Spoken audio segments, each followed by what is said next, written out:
السلام علیکم، میرے یوٹیوب چینل میرا دین اسلام میں خوش آمدید۔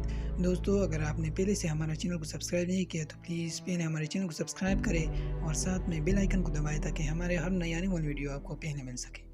اعوذ باللہ من الشیطان الرجیم، بسم اللہ الرحمن الرحیم۔ خواب میں سورۃ الفاتحہ پڑھنا۔ خواب میں سورۃ الفاتحہ پڑھنے کی تعبیر۔ سورۃ الفاتحہ الحمد شریف۔ حضرت ابن سیرین رحمۃ اللہ نے فرمایا ہے، اگر خواب میں دیکھے کہ اس نے سورۃ الحمد شریف پڑھی ہے، مطلب سورۃ الفاتحہ پڑھی ہے، دلیل ہے کہ اس کی عمر دراز ہوگی اور اس کا خاتمہ ایمان پر ہوگا۔